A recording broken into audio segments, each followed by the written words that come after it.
خب چطوری نریما؟ خوبم. تو چطوری؟ منم خوبم قربونت همه مرسی. شریفه؟ آره عالی.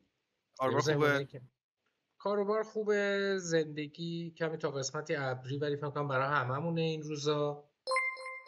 این و موده دیگه، اینی که گذاشتم این گوشه، نمیدونم میبینی یا نه، این آره موده دیدمش. قشنگ خودشه. من اول اونو دیدم فکر کردم مثلا یه عکسه، مثلا یه ایموجی اد کردی کنار تصویر. بعد نه من یه دقت عروسکه. کردم عروسکه اونجا نشسته. آره عروسک نشسته. خیلی هم موده بنده خدا. بچه‌ها میومدن تو چت هم میگفتن این عروسکت خیلی الان حس و حال امروزمونه. گفتم آره دیگه. آره. چه میشه کرد؟ ببین نمیخوام چه میشه کرد؟ یه بحث جدیدی رو باز کنم، ولی اوورال نگاهم به کل مقوله زندگی اینه که کی گفته که زندگی دیزاین شده کلا برای خوشحال بودن، یا مثلا باید همیشه شاد باشیم. مودمون اصلا نباید اینطوری باشه. هزار یک اتفاق تو زندگی میفته که مودمون این شکلی میکنه و تو این موده هم باید زندگی کرد و رفت جلو، حالا با یه سرعت کمتری، خسته تری، ناراحت تری باید رفت جلو. همین. یه ذره در مورد موضوع لایف صحبت کنیم. خب من نریمان یه هفته است داریم رو موضوع لایف با هم چکشکاری میکنیم که ببینیم در مورد چه موضوعی صحبت کنیم که جالب باشه. اومدیم چون جفتمون گیمریم، جفتمون از بچگی گیم بازی کردیم، این یکی از حوزه‌های مورد علاقمونه. از اون من که حرفه اصلیم روانشناس بودن، نریمانم توی این حوزه تحصیل کرده.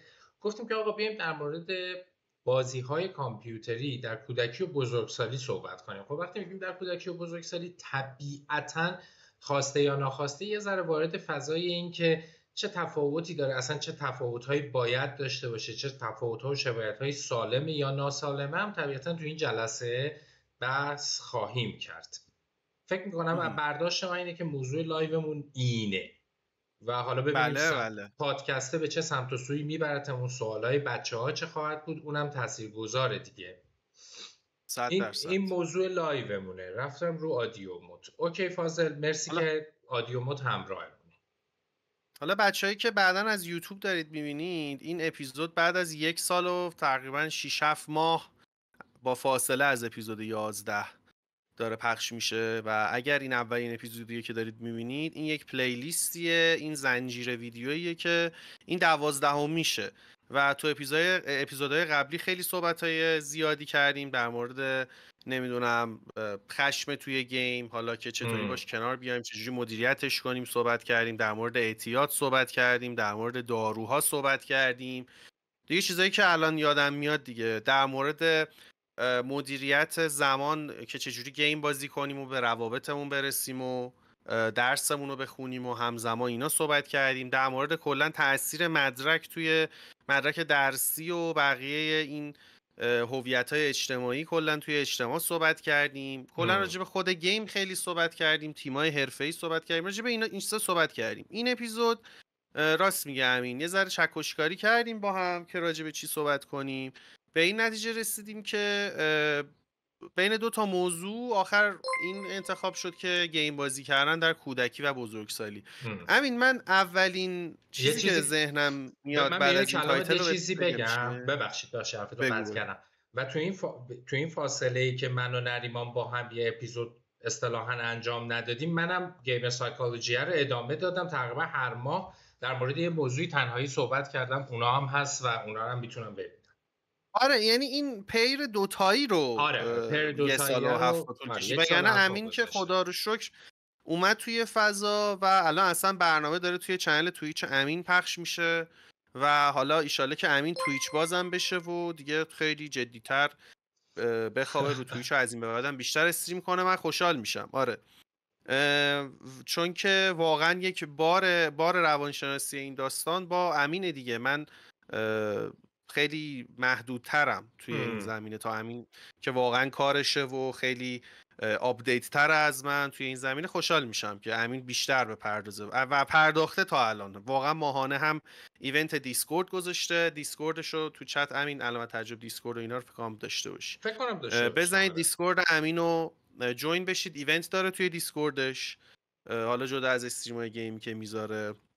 و آره حالا یعنی خدا رو شکر خوب شد امین اینم اضافه کرد. آره که امین خودش این تنهایی این داستان رو تو این 1 سال ادامه داد. منم هر جا که دوباره بتونم جوین میشم به امین و خلاصه یه گوشه ای از این باره رو میگیرم که همش هم رو دوش امین نباشه. آره مرسی از دکتر پوریا. 500 تومن دونیتو همین بخون تا بگم. اول راهی 500 تومن دونیت همون کرد که اینم. این کامیونیتی رو بتونیم با هزینه هاش گسترش بدیم. دمت گرم دکتر پوریا، مرسی بابت دونیتت. خیلی خوب. امین من وقتی موضوع مرسی پوریا جون مرسی. من وقتی موضوع چیزو به من گفتی، بازی کردن در کودکی و بزرگسالی رو به من گفتی، اولین چیزی که به ذهنم رسید یه میم بود. چه میمی؟ این میمه رو ندیدی که وقتی بچه‌ای میخوای همه چی رو بازی کنی پول نداری، نمیدونم میخوام اینو میخوام بازی کنم پول ندارم، وقتی بزرگ شدم پول دارم، همه گیما رو دارم، همه کنسولا رو دارم، وقتشو ندارم، انرژیشو ندارم، حال نمیده. این میمه خیلی اومد توی ذهنم. خب با توجه به اینکه حالا مثال نقضش هم دیدم ولی واقعا خیلی خیلی با این میمه وایب میکنن. این اینطوریه که آره واقعا اینطوریه، بزرگ که میشی دیگه گیما اون حال بچگی و اون حال زمان کودکی رو نمیده. خب و میخوام ببینم که مثلا چه جوریه برای تو هم همینطوریه. الان تو چند سالته؟ من الان داجا شده 32 سالم دیگه. من فکر کنم 36 هم تموم شد، رفتم تو 37 الان. 37 بهمن گذشته وارد 37 شدم.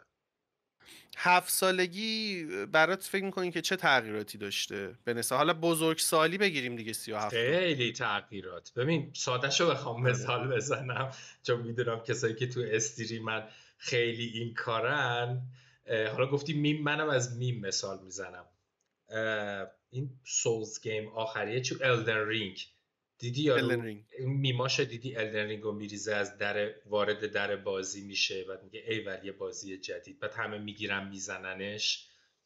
من دقیقاً همین بودم. یعنی من الدن رینگ رو ریختم ای ولی بازی جدید، رفتم از در تو و چند تا بچهای کامیونیتی هم بودم، من داشتم استریم میکردم، بعد رفتم مثلا یه گوزنی رو بکشم، گفت نه ببین اینو که نباید بکشی، اینو باید بدو برو. گفتم یعنی چی بود؟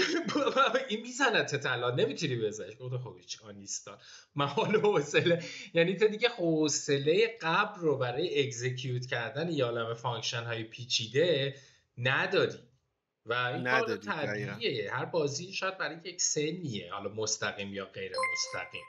ببینیم چون اینو اشاره کردی و من فکر میکنم که شاید کره گفتگو ما، هسته مرکزی گفتگو ما در مورد بازی کردن در کودکی و بزرگسالی، برای اینکه درست بتونیم شروعش کنیم، نهفته است تو این که ما از لحاظ نورولوژیک موجودی به نام انسان و بازخوردش نسبت به بازی به صورت کلی، حالا داخل پرانتز تو این ایونت بازی‌های کامپیوتری رو یه ذره بهتر درک بکنیم.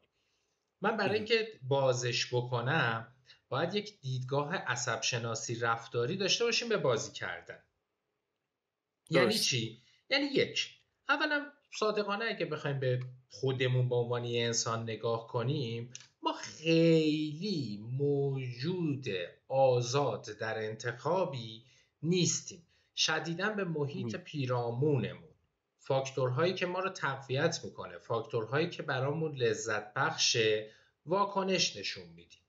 یعنی این بسیار واضحه، مثل غذای خوشمزه، مثل یک جایی که دوستش داریم، مثل میهمانی، یعنی چیزهایی که در درون محیطمون باشه، پیرامونمون باشه و برامون لذت بخش باشه، شدیداً میشن تقویت کننده رفتاری ما. این همون فاکتوریه که اگر نابهنجار و شدید اتفاق بیفته بهش میگن اعتیاد یا وابستگی به یا مثلا یه وابستگی رفتاری. خب ما چیزی به نام، یعنی لغوی درستش اعتیاد به گیم نمیگن دیگه، وابستگی یک جور وابستگی رفتاری. عموما واژه اعتیاد رو در مورد مواد به کار میبرن به طور مثال، مهم نیستش. پس یه چیز رو ما اینجا باید بپذیریم. اول اینکه ما به عنوان یک انسان خیلی موجودی که آزاد باشیم، مثلا بگیم این کارو میکنم این کارو نمیکنم، نیستیم. مغز ما واکنش نشون میده نسبت به تقویت کننده های پیرامونمون. ببین تو اونجا یه چیز خفنی میبینی تو چت، چون میدونم تو چت رو بهتر از من میبینی، بهم آره بگو من 2 تا باشه. مانیتور دارم. آره تو 2 تا مانیتور، من 3 اینجا تا دارم. گوشیم بازه. الان دیدم پوریا نوشت ما موجودات خفنی نیستیم مثلا. نیستیم آره. آره یه مقداری اسیر اون پلژر سیکینگه، یعنی به دنبال فاکتورهای لذت بخش، اسیر اون چیزهایی که رفتارهای ما رو و احساسات ما رو تقویت میکنن هستیم. حالا چرا اینو دارم میگم؟ به خاطر که ما میخوایم یه ذره نگاه کنیم ببینیم چه تفاوتی وجود داره بین بازی کردن در کودکی و بزرگسالی. یکی از مهمترین تفاوت‌هایی که وجود داره اینه که یک بچه، یعنی باید این شکلی باشه، در افراد بزرگسال هم این اتفاق میفته، یک بچه توانایی جداسازی فانتزی ورسس و فارسی چی بگیم، بر علیه مثلا، در برابر واقعیت رو به قدرتی که یک بزرگسال داره نداره. آره نکته جالبی رو اشاره کردی. برای بچه خیلی واقعی تره، خیلی واقعی تره. و من یاد اون موقعی میفتم که حتما این تجربیات رو هممون داشتیم. با یه دونه ملافه وقتی دور گردنم میبستم تو پارکینگ میشدم یه سوپرمنی که دارم مثلا با 20 نفر 30 نفر همزمان میجنگم، میرفتم پشت ماشینا قایم میشدم و هیچکی اونجا نیست و من تنهایی میتونستم ساعتها سرگرم باشم. اینطوری ما با بالش خونه میساختیم دیگه. یه جا تو بالش میذاشتیم میشد پناهگاه مثلا. آره آفرین، تصورش دقیقاً قشنگ میتونستیم تصورش کنیم.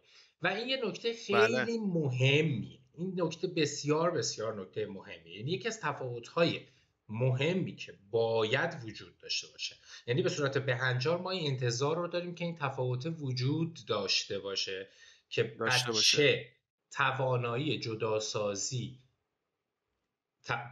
جداسازی واقعیت از فانتزی رو نداره، ولی یک بزرگسال باید بتونه این کار رو انجام بده. آره. اگر این اتفاق بیفته خب عالیه، ولی گاهن پیش میاد که شاید این اتفاق به صورت سالم نمیفته. و داخل پرانتز اینو بگیم که اصلا تو نظریه های بازی کردن یکی از مهارت هایی که در بچه ها میگن از طریق بازی کردن تقویت میشه همین توانایی است. یعنی میگن بچه ها بازی میکنن و زیاد هم بازی میکنن برای اینکه یاد بگیرن فانتزی از واقعیت رو جدا سازی کنن. یعنی تو میگی که من نمیگم با وجود اینکه میگم کی میگه، تو بگو تا من پیداش کنم. یعنی منظورت اینه که درسته که خیلی نمیتونن اینو بین واقعیت و حالا فانتزی تشخیص بدن به اون صورت مثل بزرگسال‌ها، اما این بازی کردنه در روند این تشخیص در طول زمان خیلی کمک میکنه و کمک میکنه که سریعتر مثلا اینا بتونن بله در واقع تشخیص رو انجام بدن. در واقع یکی از محاسن، یکی از لطف‌های بازی کردن، ببین من وقتی اینجا میگم بازی کردن، اگه بخوام بازی کامپیوتری بگم اشاره میگم بازی کامپیوتری یا گیمینگ، مثلا گیم، ویدیو گیم، اینه که این مهارت در درون یه بچه تقویت بشه که بتونه واقعیت رو از مجاز یا از فانتزی تشخیص بده. حالا یه نکته باحالی این وسط به وجود میاد، اینه که هر چقدر سن پایین تر باشه طبیعتا این مهارت ضعیفتره دیگه. مثلا راه رفتن، مثل حرف زدن، مثل غذا خوردن. وقتی بچه 3-4 سالشه ما باید برای اینکه مثلا بتونه غذا بخوره باید مانیتورش کنیم یا برنج نپره گلوش خفه بشه. ولی تو 20 سالگی دیگه نیازی نداریم که مانیتورش کنیم که با ساندویچ خفه نشه. این چه معنی داره؟ ما تو سن پایینتر سوپرویژن والدین نیاز داریم برای بچه. درسته. یعنی باید مثلا فرض کن اگه داره حالا اینجا بازی کامپیوتری ویدیو گیمز، اگر داره ویدیو گیمز بازی میکنه این باید مانیتور بشه. اگه مانیتور نشه این خطره وجود داره که این توانایی تقویت نشه. اونجا داشتیم نورولوژی نگاه میکردیم، بازی‌های کامپیوتری طبیعتاً طوری دیزاین میشن که شدیداً لذت بخش باشن. هر روزم داره این اتفاق قوی تر میشه دیگه. واقع بینانه بخوایم نگاه کنیم بازی‌ها دارن جذابتر میشن، لذت بخشتر میشن، هیجان انگیزتر میشن. این مانیتور شدنه بسیار بسیار مهمه. اما ماجرا اینه که تو بزرگسال این مانیتور شدنه دیگه از طریق والدین که اتفاق نمیفته، خود آدمه باید بتونه این مهارت رو داشته باشه خود که فرد خودشو. مهم. آره آره، ولی درسته، متوجه شدم. این واقعیت هم وجود داره که الان تو این دور زمونه بازی ها شدیداً لذت بخشن. اصولاً هر چیزی که وابسته به اینترنت و کامپیوتره داره طوری دیزاین میشه که تو رو نگه داره باش. مثل من جزء بازی هم بخوام بیرون، مثل اینستاگرام دیگه، به خودت میای میبینی 2.5 ساعت داری ریلز ورق میزنی. سوشال مدیا، همین سوشال توییچ مدیا. که الان ما توشیم، همین یوتیوب. توییچی که توشیم. آره حالا من چون خیلی تو توییچ فعالیتم، مثل میگم سلام ایونت خداحافظ، خیلی درگیرش نشدم، ولی خب میدونم که خیلی از آدما هستن که به قول تو همین توییچ هم براشون اینطوریه. پس اگر اینم دیزاین شده که تو رو توش نگه داره، هی به تو ساجست میده آقا رید هست، اگه نمیخوای اینو ببینی بعدش میتونی بری اینو ببینی، اون رو ساجست میده بهت، نمیدونم ایموت حالا بیا فلان کن، درست کن، اینجوری حمایت کن، این کارو بکن، خیلی خیلی دست تو باز میذاره دیگه، به نوبه خودش دیگه. قطعا حالا با اینستاگرام اصلا زمین تا آسمون فرق داره، ولی کلا اپ‌های اینترنتی و سوشال مدیا خصوصا به خاطر اصلا اینجوری بیشتر پول در میارن، دیزاین شدن که تو زمان بیشتری رو توش بگذرونی. هرچی تو زمان بیشتری تو توی اون اپلیکیشن بگذرونی، یعنی اون اپلیکیشن بهتریه از نظر استانداردشون. اینجوریه دیگه، یعنی موفقن. آخ جون این آدم بیشتر تایم گذرون توی اپلیکیشن. دقیقاً. آره. پس اگه بخوایم در مورد تفاوت‌ها و شباهت‌ها صحبت کنیم، و وقتی که داریم در مورد تفاوت و شباهت صحبت می‌کنیم، در واقع داریم از محاسن و مضرات هم همزمان صحبت می‌کنیم. دیگه نمیخوام خوب و بدش کنم، میخوام بگم چه تأثیراتی میذاره. ما اومدیم تا اینجا گفتیم که اولا جنبه نورولوژیک رو خیلی جدی بگیریم، یعنی بخش‌های هیجانی مغز ما، بخش‌هایی که خیلی هم تحت کنترل ما نیست و دنبال پلژر سیکینگه، دنبال جستجوی لذته، نسبت به یک محتوایی به نام گیم کامپیوتری و بازی کردن شدیدا واکنش نشون میده، خوشش میاد و دوستش داره. اینا هم خیلی تحت کنترل انسان نیست. نهایتا اگر بیایم در مورد آزادی و جبر و اینا صحبت کنیم، من میگم فاصله بین دو جبر زندگی میشه آزادی انسان.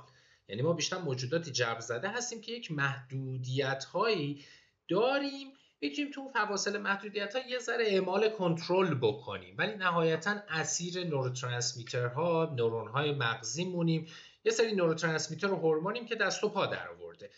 با این حرف پایه، با این بیسه، حالا داریم میایم ابعاد روانشناختی بازی کردن در کودکی بزرگسالی رو بررسی میکنیم.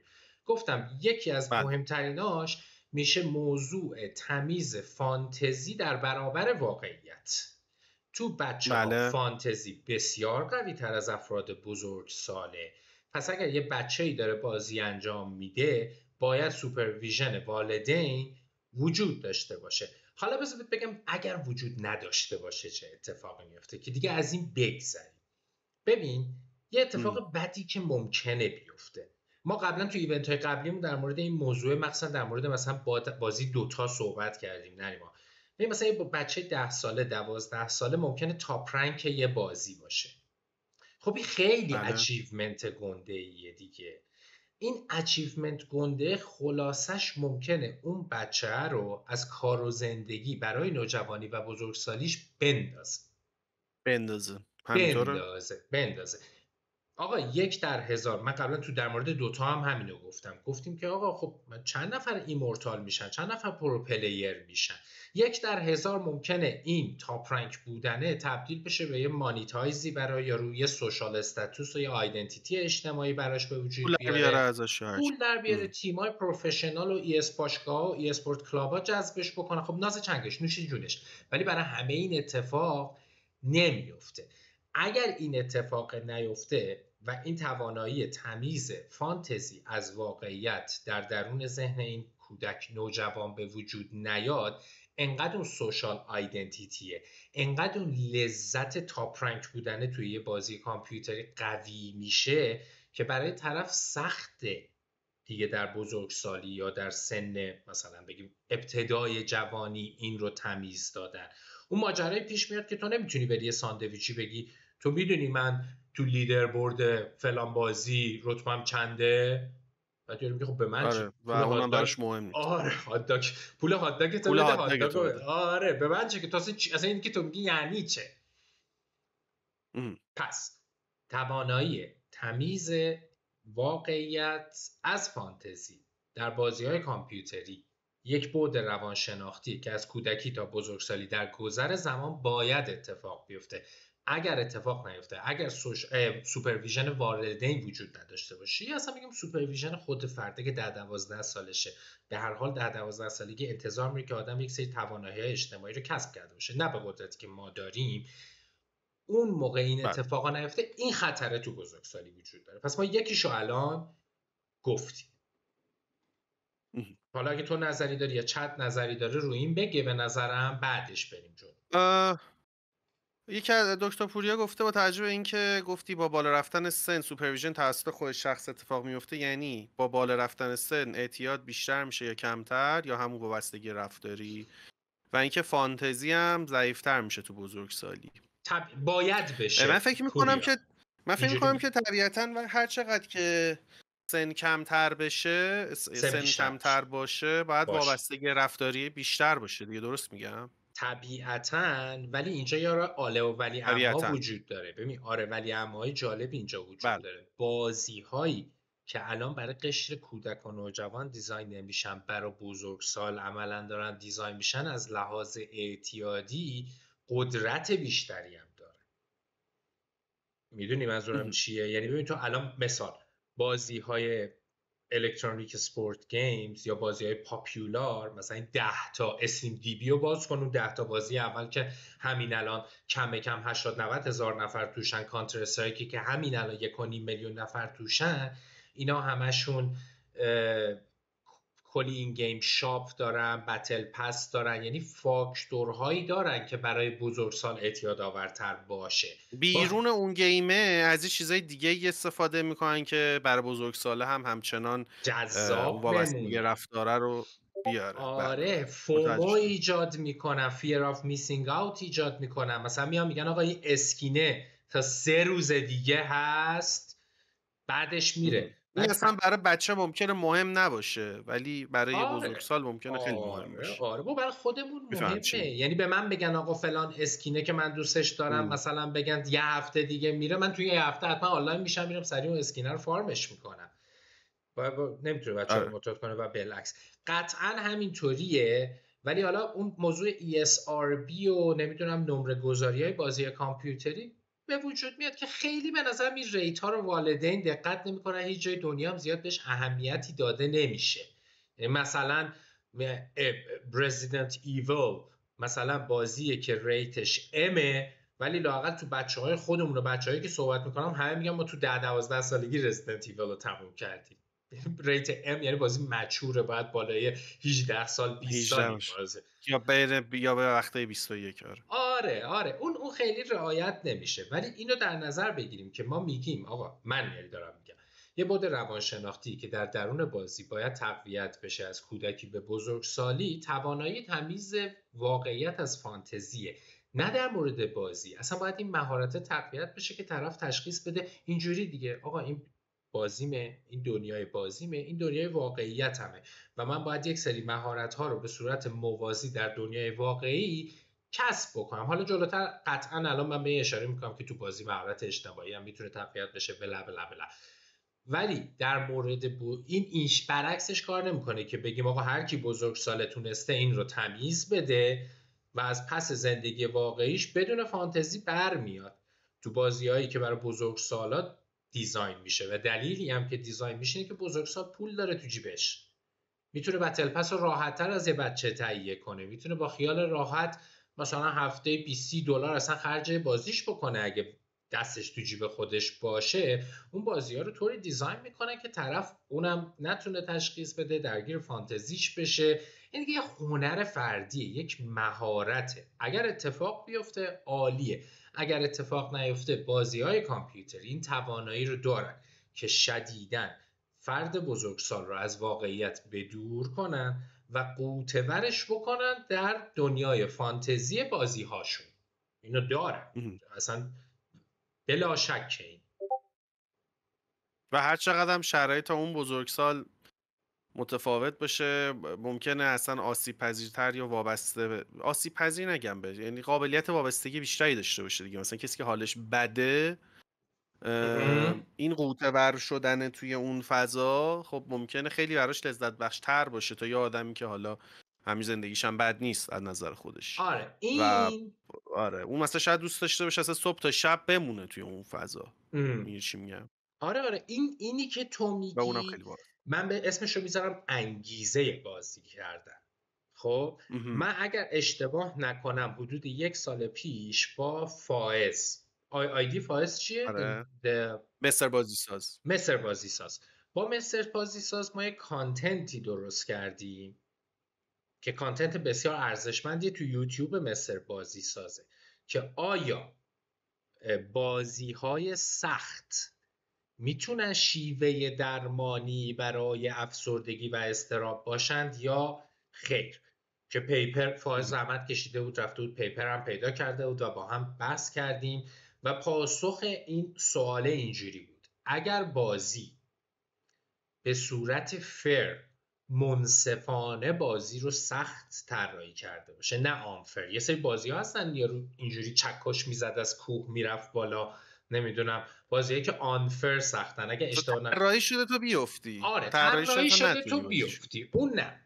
ولی بازیایی که مثلا سولز لایک هایی که خیلی سخت نیستن شدنیه، تو اگه یه مقداری تلاش بکنی میتونی موفق بشی تو اون بازیه. پژوهش‌های روانشناختی هم نشون داده بود اینجور بازی‌ها میتونن به کاهش علائم افسردگی و اضطراب کمک بکنن و کلی بله وبلاگ و کلیپ یوتیوب و اینا هم هست که عده آدما از تجربیاتشون نوشته بودن. اینا رو من و فائز رفتیم دیدیم که مثلا یارو نوشته بود فلان بازی سولز لایک زندگی منو سیو کرد. مثلا من سوسایدال بودم، حالم خیلی بد بود، ولی انجام دادن مثلا فلان بازی سولز و اینکه من تونستم اون بازی رو تموم بکنم، اون حس درونی موفقیت، اون حس درونی فائق اومدن بر فلان مشکل درون بازی به من کمک کرد که من اون عزت نفس از دست رفته اعتماد به نفسم رو دوباره کسب بکنم.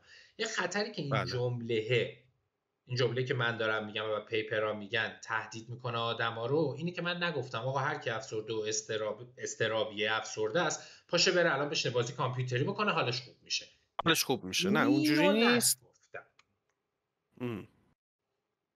ولی کمک میکنه. اصلا یادمه دیگه بحثش این بود، بحثش این بود که کسایی که گیم های سولز لایک بازی میکنن، چون گیم های سولز لایک خیلی سختن، منتها سخت آنفر نیستن، یعنی به تو آوانس نمیدن خودشونو ساده کنن، اینجوریان که تو خودتو خوب کن و این بازی رو انجام بده. اونایی که گیم رو دراپ نمیکنن، ول نمیکنن و تا آخرش تموم میکنن، حالا گیمایی که تا یه حد قابل قبولی سختن ولی میشه که انجامش داد. یه مفهومی رو توی اون مقاله صحبت کرده بود به اسم سلف افیکسی که تو ترجمهش کرده بودی، یعنی اون موقع گفتین خودکارآمدی همچین چیزی. آره سلف افیکسی باعث این که تو بتونی از پس یه بازی سخت بر بیا، یه چیزی رو توی تو تقویت میکنه به اسم سلف افیکسی که اون با افزایش اون خود به خود اضطراب و چیزای یه سری پارامتر منفی دیگه علائم افسردگی اضطراب کم میشه و پشت سرش مثلا پارامترهای دیگه روانشناسی مثل اعتماد به نفس، مثل نمیدونم چیزای دیگه شبیه این میره بالا.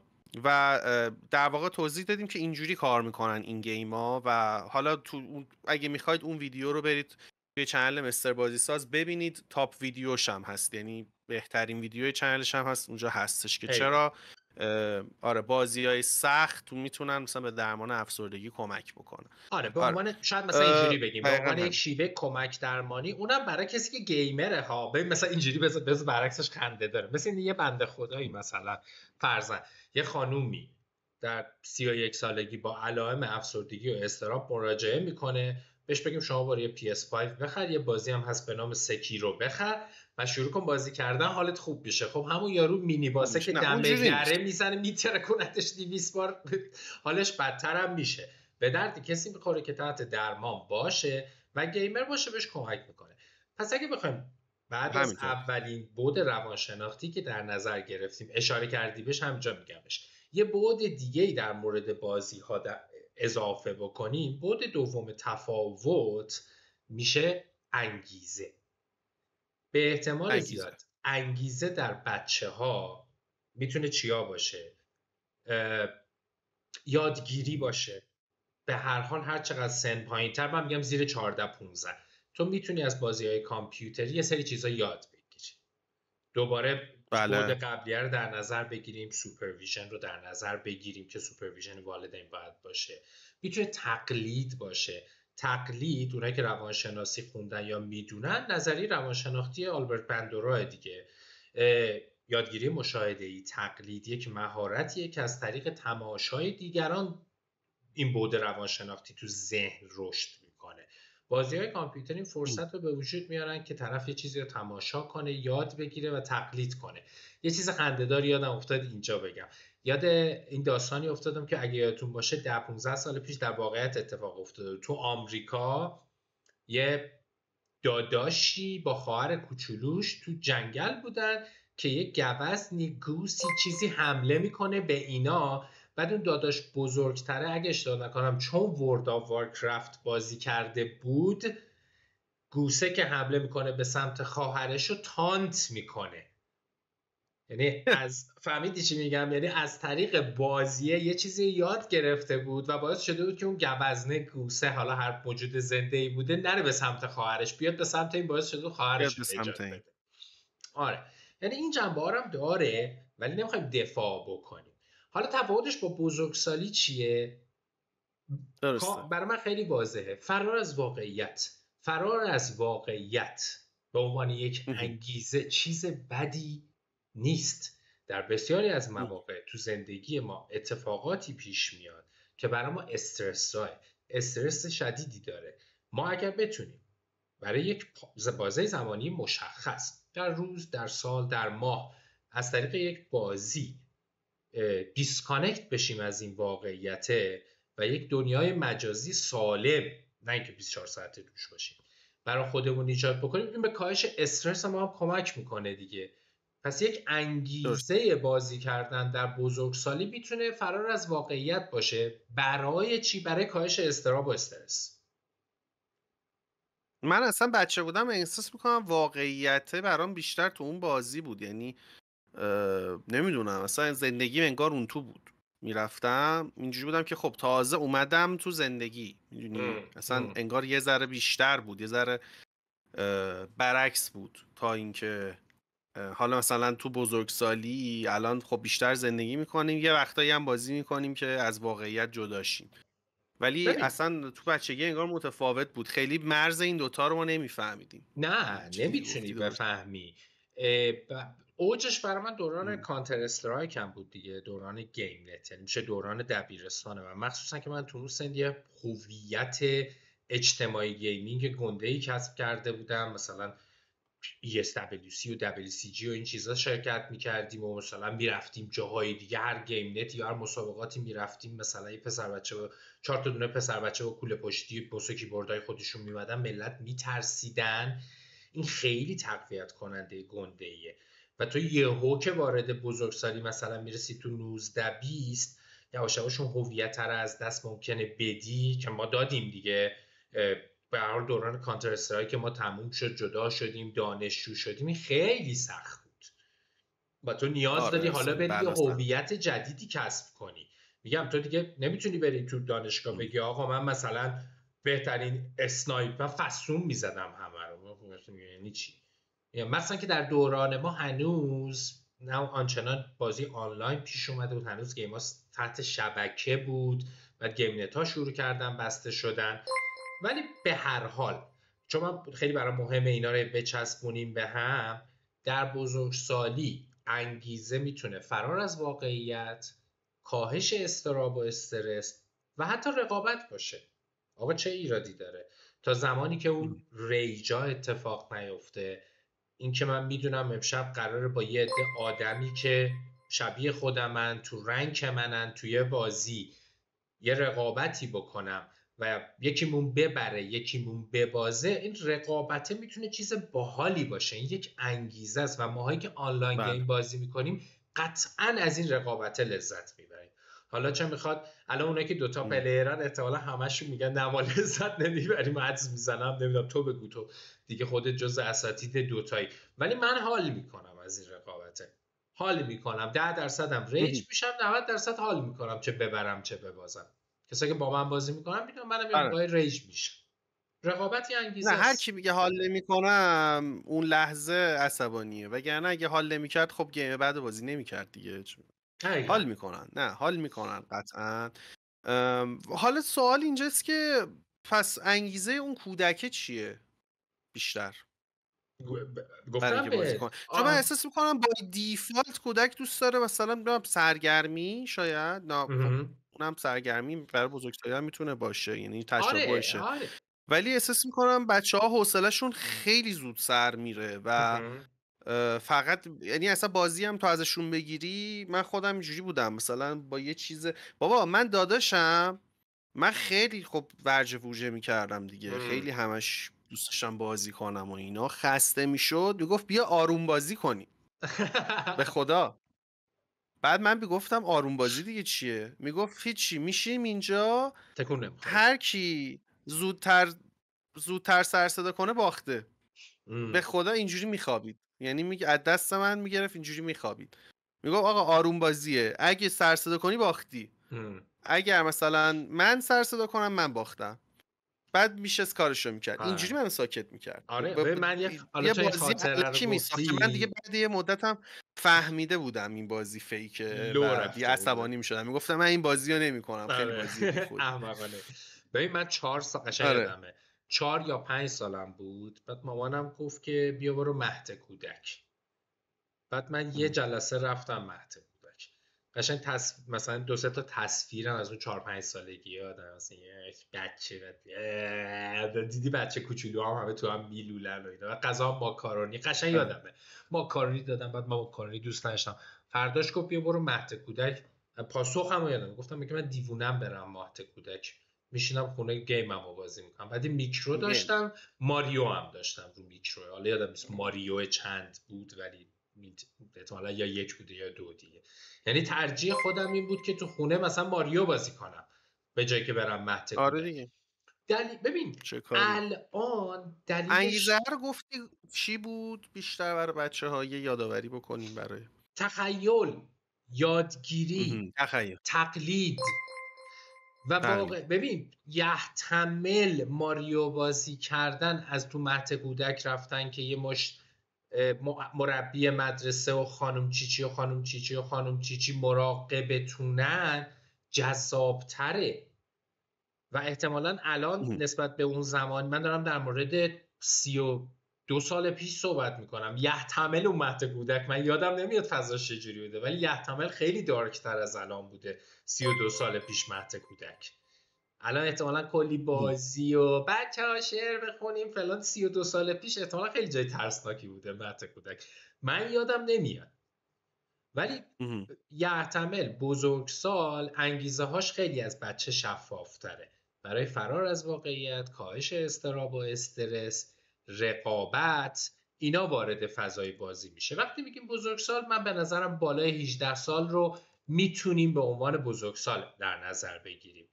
از وقتی بازی‌های آره دیگه آنلاین بالای 18. اومدن، دیسکورد اومده، خب یه فاکتور جدید بهش اضافه میشه، تعاملات اجتماعی، دوست پیدا کردن، با آدم‌های جدید آشنا شدن.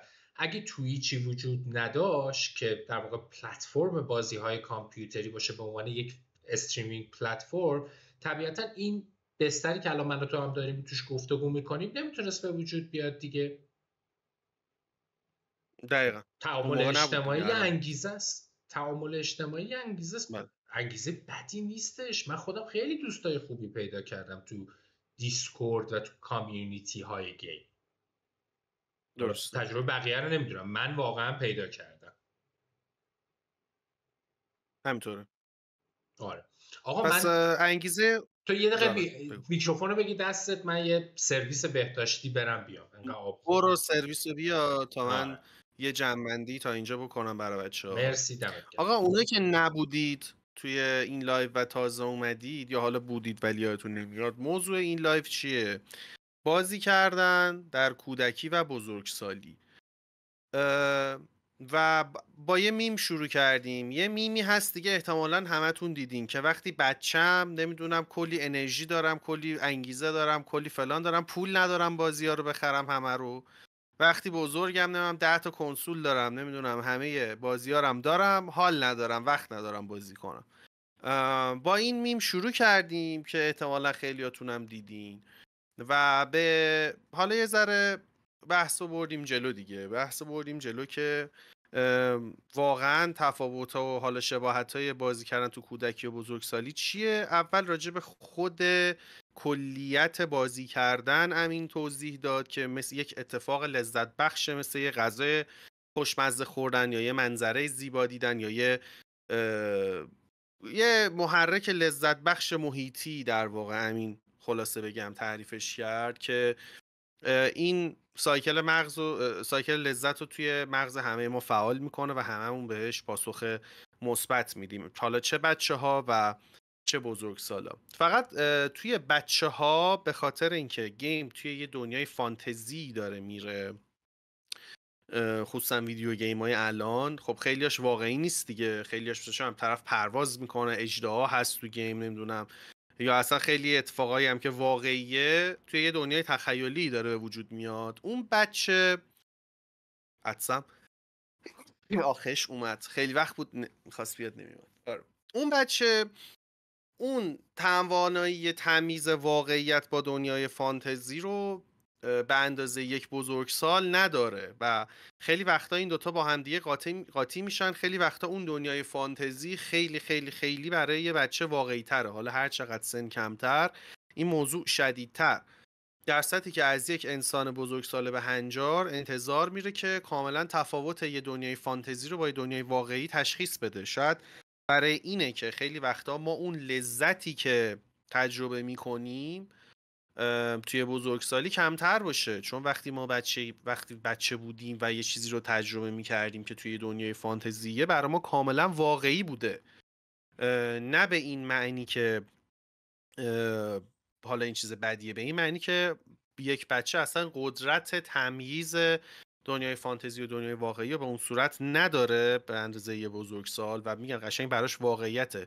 من اگر تو واقعیت بتونم بال بزنم پرواز کنم، شاید خیلی همین الان تو بزرگسالی اندازه یه بچه 2 ساله ذوق کنم که بتونم خودم پرواز کنم، ولی یه بچه میتونه خیلی راحت با بازی کردن و بال زدن عشق کنه. یعنی من نمیدونم، خیلی من اصلا یه گیمی بازی میکردم تو بچگی اسمش دراکام بود که برای اولین بار من تو این گیم اژدها سوار شدم و پرواز میکردم. با اون اژدها پرواز میکردم، آتیش میزدم. اژدها رو تو کارتونا میدیدم و خیلی هم باش حال میکردم، ولی اینکه اژدها سوار شم و باش آتیش بزنم اینور اونور، اصلا ببین برای من مثل چجوری بگم، انگار مثلا تو زندگی واقعی به من یه سوپر پاوری دادی. انگار مثلا الان من میتونم خودم از دهنم آتیش بزنم که بسوزونم. چقدر این هیجان انگیز بود برای من و خود به خود این اصلا تجربه‌ای که من اون موقع داشتم با تجربه‌ای که الان داشتم، مثلا نگاه میکنم گیم و گرافیکش چجوریه، این چرا اونجوریه، نمیدونم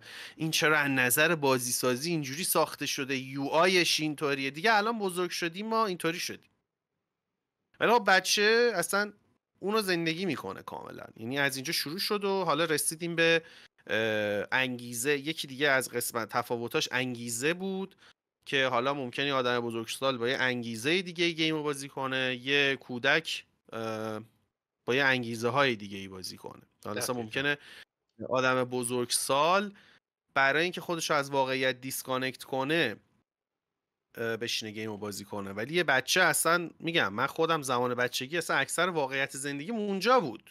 یعنی زندگی رو دیسکانکت میکردم میرفتم اونجا، برعکس بود. یعنی چجوری بگم، اونجا دیسکانکت میکردم میومدم یه 2 ساعتم زندگی میکردم. یه همچین سیستمی داشت. تا اینجا خلاصه صحبت کردیم دیگه. خلاصه آره یکی از بچه‌ها دوباره من صدا میاد. آره یکی از بچه‌ها پرسیده بود که دارید آسیب‌هاشو بررسی می‌کنی یا تفاوت‌هاشو طبیعتاً با هم دیگه؟ یعنی هیچ کدوم متخصص بودن. همزمان داریم میگیم مثلا اگه بخوایم با دید آسیب شناختی نگاه کنیم، اولین آسیب میشه این که بزرگسال باید توانایی تمیز واقعیت از دنیای بازی رو داشته باشه.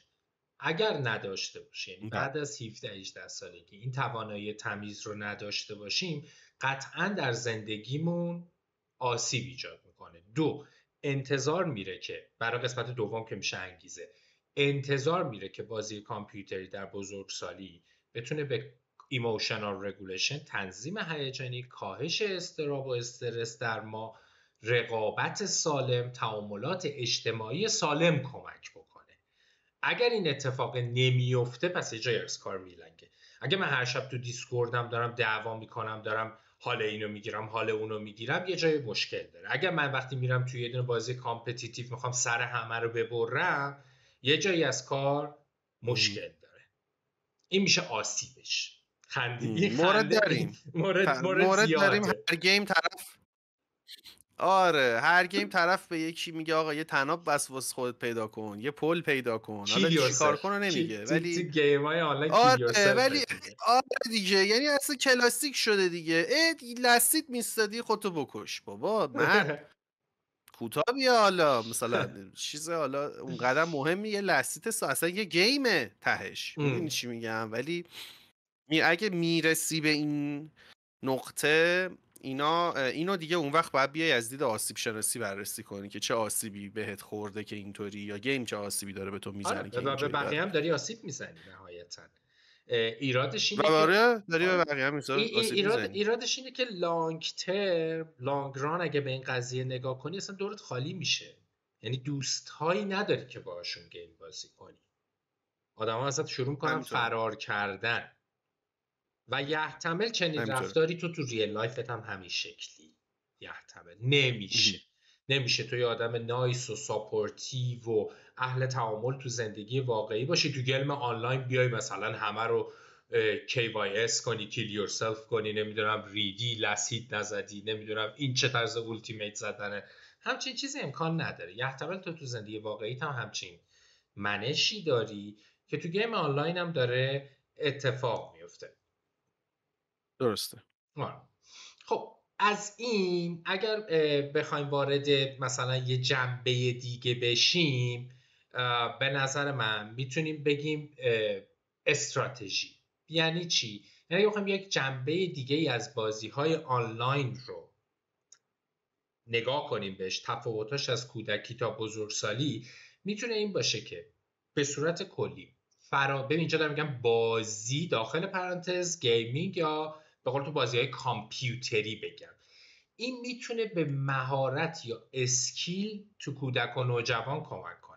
میتونن مهارت‌های جدید توش یاد بگیرن، میتونن بستگی حالا به بازیه داره دیگه. مثلا اگه بازیه ذره تم فکری داشته باشه، پازل سالوینگ داشته باشه، میتونن چیزای ازش یاد بگیرن. کسایی که استریم‌های قبلی من و تو بوده باشن یا تو استریم‌های من باشن، اینو بارها و بارها دیدن که من میگم که آقا به خدا، شاید کسی باور نکنه، من انگلیسیم تو ورلد آف وارکرافت خوب شد.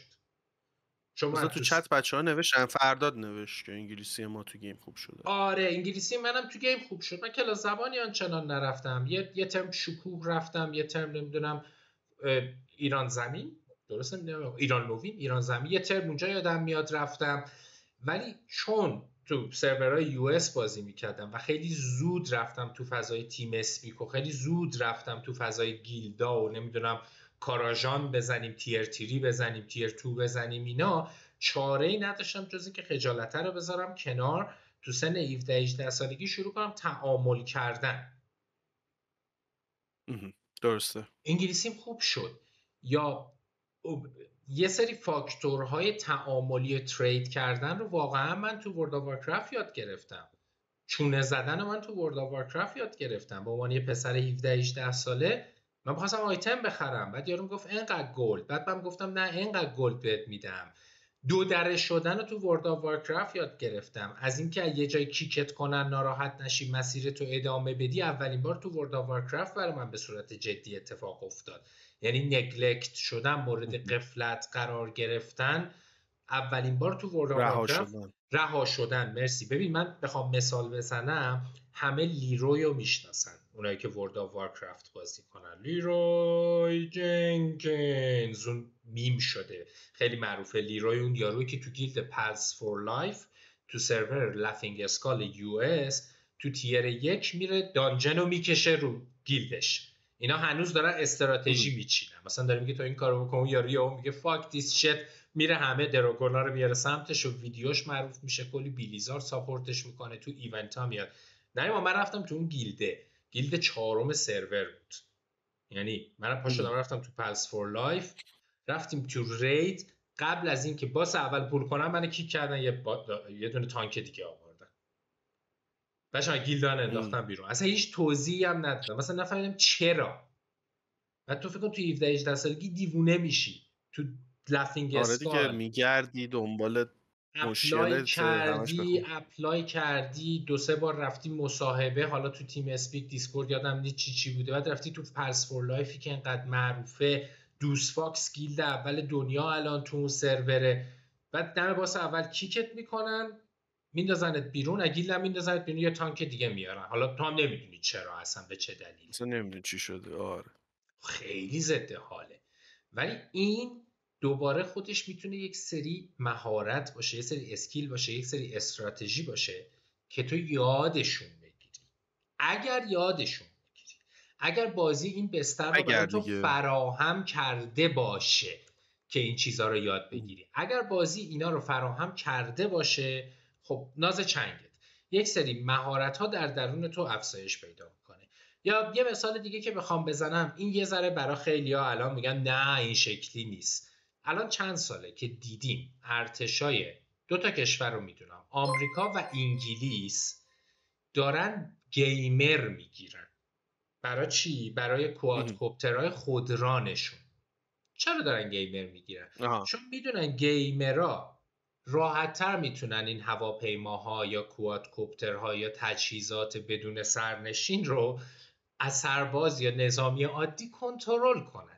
پس اگر فیلشون خیلی کمتره. آره طرف احساس میکنه داره بازی میکنه و کارو در میاره، کاری به جنبه نظامیش اصلا نظر عصب شناختی و اصلا کلا ماسل مموری داره، ماسل مموری و اینا اصلا خیلی قوی تره از یه فردی که حالا به صورت عادی ترین میشه برای اون دستگاه. همینطوره جراحا هم مقاله بود راجبش همینطوریه، جراحای گیمر فیلیرشون کمتر بود، نمیدونم همینطوریه. یعنی واقعا گیم، خصوصا ویدیو گیمی که ما بازی میکنیم، به خاطر اینکه مهارت چی میگن، عصب شناختی هم چیزی، عصب عضله‌ای ما رو ماسل مموری بهش میگن دیگه، تو ساز زدن هم مهارت عصب عضله‌ای ما رو تقویت میکنه. آفرین، ساز زدن هم همینه. خود به خود برای چیزایی که نیاز به مهارت عصب عضله‌ای دارن، این چی مثلا چه تو یه چیزی رو کنترل کنی، یه چیزی رو بخوای با دست و مغز تو اینا، هماهنگی دست و مغز و این هم چیزی رو نیاز داشته باشه، این توش گیمرها خب طبیعتاً چیز دارن دیگه، چی میگم بهش، حرف بیشتری برای گفتن دارن، چند تا پیرن بیشتر پاره کردن. سالها تمرین باعث شده که این مهارت‌های عصب عضلانی در یک گیمر افزایش پیدا کنه. حالا این کجا به درد بخوره یا نخوره دیگه بستگی به آدمه و زندگیش داره. به طور مثال الان ما یکی از دوستامون هست تو دیسکورد، الان هم اگه تو ایونته بهش سلام میکنم دوره، ارشیا دندان پزشکه، سال آخر دندان پزشکیه. میشه پیش بینی کرد که یه آدمی که سالهاست از بچگی گیمر بوده و الان داره در دندان پزشکی تحصیل میکنه، آدمی که در آینده یحتمل دقیق‌تر، ظریف‌تر میتونه یک سری پروسه ها رو پیش ببره تا یک دندان پزشکی که هیچ وقت کمتر. نو اسکیل بات کنترلر، اگه هنوز تو ایونت هست، نو اسکیل بات کنترلر، چون کنترلر پلیر هم هست و شوتر بازی میکنه، کار خیلی سختی میکنه دیگه. میشه پیش بینی کرد که شاید این اتفاق شوتر با کنترلر واقعا کار سختیه. این میتونه. پس در بزرگسالی اگر درست استفاده بشه، به سمت اون وابستگیه نره، به سمت اون اعتیاد نره، به تو کمک میکنه که چند بعدی فکر کنی.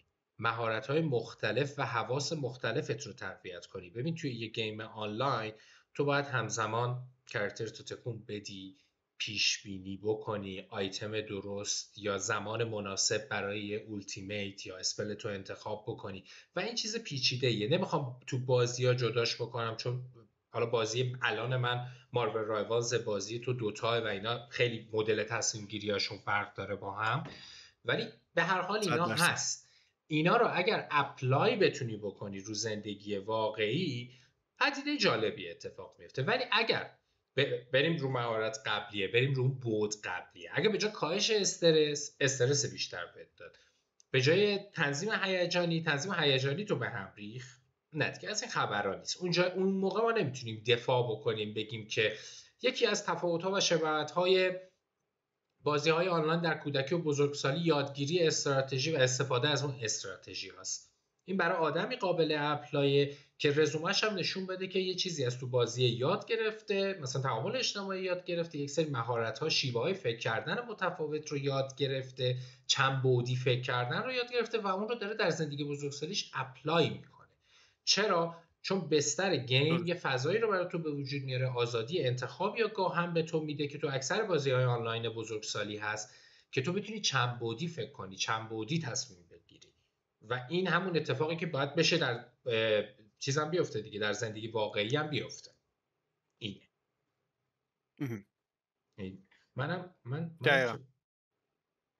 من مثلا الان امیر لیژن اگر اشتباه نکنم 2047 داره میگه من چگونه خود را راضی کنیم که بازی کردن خوب است. اصلا ما همچین حرفی نزدیم. یه دونه چیز آره ما اصلا خیلی خودمون رو راضی کنیم که بازی کردن خوبه. آره پدرام 2 میلیون تومان، دمت گرم پدرام، 2 میلیون تومان چی میگم بهش دونیت کرد برامون. نوشته جایی هم نتونستم لاگین کنم با تویش ولی خواستم به هر حال حمایتمو انجام بدم، محتوای خوبی تو ادامه بده. ارادت از طرف یکی از بچهای گیم نت کاکتوس. بردمون به میدون محسنی، میدون مادر 2 تا کوچه بالاتر. یادش بخیر کاکتوس. در این ما تصویرت رفت ها؟ الو؟ تصویر من رفت؟ آره صدات یه ذره لک شد ولی من دارم هنوز بذار یه قطع وصل بکنم اکچولی. فکر کنم الان اومد. یادش بخیر گیم نت الان چی؟ کاکتوس. آره الان اومده. کاکتوسی که اولین یکی از اولین گیم‌های تهران گیمزون کاکتوس دیگه، اینا یادم به من. آره یه $10 یه دونیت هم از ابی داشتی. آره به امید موفقیت و رشد این کامیونیتی دم نریمان هم گرم که این موضوع واسش مهم است و پیگیری میکنه. ممنون از هر دوتون. مرسی ابی، دم تو گرم. مرسی دم تو گرم که هستی. فهمیدم چرا من نشونه من مینیمایزم میکنی این میره. آره سفر. آره چون ویندو کپچر داری میگیری. آره ویندو کپچر ایراد نداره. آره ایراد نداره. میرسه بچه‌ای که دونیت میکنن. اکچولی هدف دونیتت 83% پر شد. جالبه. آره دم بچه‌ها گرم آقا، واقعا مرسی که آقا جیزه براتون این برنامه مهمه و ساپورت میکنین. آره خب بریم جلو. خب آره حتما. پس تا اینجا در مورد انگیزه صحبت کردیم، تمیز واقعیت صحبت کردیم، در مورد استراتژی و اون سابقه‌ای که در واقع چیزی که یاد میگیری از گیم صحبت کردیم. آره این ستا رو اوورال صحبت کردیم. یه بعد دیگه‌ای که میتونه بازی ها داشته باشن بعد درمانی. اوکی که من تازه توی یکی از مصاحبه‌ها راجعش صحبت کردم. آره این بعد درمانی صادقانه تو کل دنیا بهش فعلا خیلی کم پرداخته شده. اوکی یه کارایی دارن میکنن ولی کمتر بازی هایی وجود دارن که برای درمان ساخته شده باشن. یه خطر اینجا داره. تو دنیای مدرن، تو این 10-20 سال اخیر بسیاری از والدین که یه بچه شیطون دارن، یه بچه ADHD دارن یا به هر دلیلی میخوان انگاری مثلا یه آمپول آرامش بخش به بچه بزنن، احتمال خیلی زیادی وجود داره و این بچه رو تهدید میکنه. به میگفتم سوپرویژن والدین، بالعکسش هم بگیم بیان موبایل رو بکنن تو حلق بچه یا بچه رو بلند کنن بذارن پای تلویزیون، کنترلر رو بدن دستش که بچه دیگه خفه خون بگیره، سر و صدا نکنه، فعالیت جسمی نکنه، شیطنت نکنه، توپ رو نشوته مثلا به لوستر بیاد پایین. در حالی که اینا در عمده موارد جز ADHD های شدید تو بچه ها طبیعیه و باید بچه ها فعالیت جسمی داشته باشن. بچه انسان تو سن کودکی نوجوانی با یه بچه گربه از نظر میزان فعالیت فرقی نمیکنه، هر کدومشون بر اساس حالت زیستی تکاملیشون باید اون میزان شیطنت رو از خودشون نشون بدن. آره. بعد جالب این که بچه گربه رو اگر بذاری پای تبلت اون بازی قورباغه رو بذاری، باور کن 3 ساعت میشینه هی با انگشتاش میزنه اون قورباغه‌های مجازی رو پودر کنه دیگه و میماش و کلیپاش دیدیم. این یه خطره. بازی‌های کمی وجود داره که برای بچه‌ها جنبه درمانی داشته باشه. پس والدین اگر بیان به عنوان یک ابزار خاموشی فعالیت جسمانی و شیطنت از بازی، حالا گوشی، تبلت، کنسول یا کامپیوتر فرقی نمیکنه، استفاده بکنن، عملا دارن آینده روانشناختی و عصب شناختی بچه‌شون رو به خطر میندازن. جالبه. از اون ور بازی‌هایی در بزرگسالی تک و توک توسط لابراتوارها و کلینیک‌ها دیزاین شده، هنوز بسیار کمن و ضعیفن، که مثلا برای درمان PTSD استفاده میشن، از اون روش EMDR استفاده میکنن، Eye Movement Desensitization Therapy، حساسیت زدایی منظم چشم، همچین چیزی میگن، یادم رفته ترجمهش چی میشه. حساسیت زدایی منظم میگفتن دیگه برای درمانش، حالا برای چشم نمیدونم چجوری. آره یه ترجمه فارسی سختی داره، EMDR که برای EMDR استفاده میشن، برای PTSD استفاده میشن. یه سری از ویرچوال ریالیتی اومدن استفاده کردن برای درمان فوبی ارتفاع، برای درمان فوبی مثلا عنکبوت، میان که یعنی این چی میگفتن، نزدیک شدن به محرک و این حساسیت زدایی ها رو میارن تو فضای ویرچوال انجامش میدن. بد نیست، خوبه، قطعا کارکرد داره. اینکه چقدر افیشنته باید بریم تو پیپرها ببینیم چقدر افیشنته. عالی. از اون ور یه دونم خودمون اضافه کردیم که گفتیم آقا بازیایی که یه مقداری سختن اگر تو بتونی برشون فائق بیاییم به خودکارآمدی، در نتیجه خودکارآمدی یه سازه گنده است، بری سرچش کنی کلی زیر مؤلفه و زیر شاخه داره، در نتیجه به اعتماد به نفست، عزت نفست، یه سری احساساتی که نسبت به خودت داری طبیعتاً کمک میکنه. پس از اون خب کاهش اضطراب و استرس هم یک کارکرد درمانی دیگه.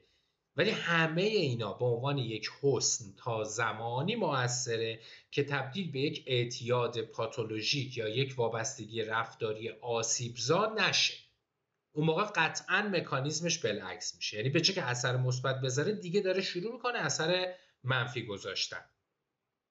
آره من یه چیزی بگم در مورد همین داستان. من دقت کردم حالا اکثر مطالعات علمی تا جایی که من دیدم یا مثلا اکثر بحثایی که هست بین روانشناسا در حال حاضر برای گیم اکثرا نکات مثبتی رو بهش اشاره میکنن. یعنی دیگه مثلا اون فضای قدیمی نیست که آقا مثلا گیم نمیدونم تو رو خشن میکنه، گیم نمیدونم تو رو فلان میکنه. الان فقط تو 2 جا از گیم در واقع آسیب من دیدم که راجبش صحبت میکنم و اولین و کامنترینش اعتیاده. یعنی میگن آقا اعتیاده به گیمه که آسیب زای خیلی، وگرنه اون گیمه اکثرا هر چی بررسی کردن آقا داره به نمیدونم مهارت اجتماعی کمک میکنه، داره نمیدونم پرابلم سالوینگ تو حل میکنه، داره نمیدونم عصب عضلات رو قوی میکنه، داره نمیدونم، یعنی اکثرا تاثیرات مثبته. تاثیرات منفی زمانی میاد جلو که اون وابستگی رفتاری به اون کار به وجود میاد، یعنی زیاده روی توی گیم. وگرنه به خودی خود من ندیدم. یکی یا این بوده یا رعایت نکردن ریت سنی. یعنی این دوتاست. یعنی اگر این 2 تا پارامتر رو، سوالم اینه که آیا پارامتر دیگه ای هم هستش که بتونه گیم رو آسیب زا بکنه بجز این 2 تا؟ یعنی فرض کنیم آقا ادیکشن گیم زیاده روی توش نمیشه، ریت سنیش هم رعایت میشه، یعنی گیم مثبت 20 سال رو نمیایم برای بچه 12 ساله بذاریم. چیز دیگه ای تو میتونی ببینی که این گیم آسیبزا بکنه؟ آیا میدونی چرا این کامیونیتیشه سوالو دیگه، پرسیدم؟ چون الان بازی ها اکثرا آنلاین هم، من هدستم داره خاموش میشه، بزنم شوشش. کامیونیتیشه. ببین ما در واقع آها. چیزی که داریم میگیم، داریم در مورد محتوای بازی صحبت میکنیم که مثلا این ریتینگ ها و ESRB و اینا هم از محتوای بازی میان دیگه. نه من اگه بخوام رو محتوای بازی صحبت بکنم، آره درسته، محتوای بازی با سن باید بخونه، بدون شک رعایت نمیشه، تو دنیا هم رعایت نمیشه. یه چیزی که هست مثلا وجود داره، مثل بسیار از فاکتورهایی که تو دنیا وجود داره ولی درست حسابی رعایت نمیشه. چند تا والدین رو میشناسید که مثلا بیان مثلا اگه دارن برای بچه‌شون الان که دیگه بچه‌ها خودشون بازی میخرن، اصلا والدین نمیخرن طبیعتا. آره اصلا والدین کار نمیکنه. آره بعد حالا مثلا استیم به عنوان یه پلتفرم میاد ازتون میپرسه چند سالته، خب تو میزنی 1980 میره تو دیگه، آره بازی رو بخر، رندوم. کردیت مامانت هم میزنی و بازی رو میخری. این واقعیت چیزی که یه واقعیت پنهانیه که کسی بهش نمیپردازه. طبیعتا هم نباید بپردازن دیگه. استیم که عاشق چشم ابروی من و شما نیستش که میگه آقا رعایت یعنی این که من اینو بذارم، من اینو گذاشتم تو قراردادم، من با شما که گفتم اینا رو دیگه، والدین باید نگاه بکنن که بچهشون داره چه بازی میکنه دیگه. ببین اینا فقط بیشتر بار قانونی رو حذف آره میکنن. خب دقیقا، فهم بار واقعا که قانونی. نمیان جلوی سود خودشونو بگیرن که تحقیق کنن. اصلا فرض کنیم بخوانم این کارو بکنن، خیلی اصلا امکان پذیر نیست. بالاخره را در رو داره، بچه بخواد میتونه دسترسی پیدا کنه. دقیقا. ولی من حرفم اینه که آقا فرض کن این ریت رعایت شده، کیسمونم اعتیاد به گیم نیست. من تا الان، یعنی حرفی که تو فکر کنم تو مصاحبه‌ام زدم این بود، میگفتم آقا این دو جا اکثرا از گیم بد میگن، به جز این من ندیدم از گیم یه دونه به اخیراً ذهنم بد بگن. یه رسید. چیزی تو الان گفتی خیلی شاخک منو تیز کرد که تو این دوتا نمی گنجید. حالا این که داری میگی و نگهدار یادت نره، یه اوکی چیزی همین یادم. الان گفتی من اصلا اینطوری شدم که اینم هستا، اصلا من به این فکر نکرده بودم که تو گفتی آقا بچه باید بازی کنه مثلا تو اون سن، که اونم تقریبا به ریت سنی برمیگرده ها، ولی یه ذره متفاوته.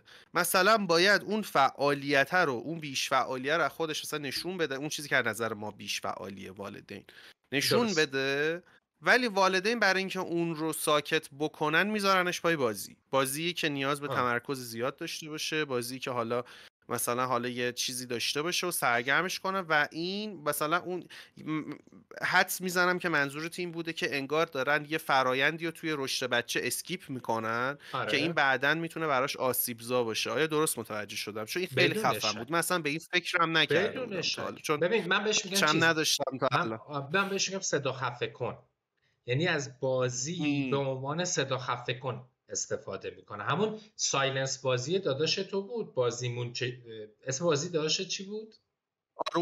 آروم بازی.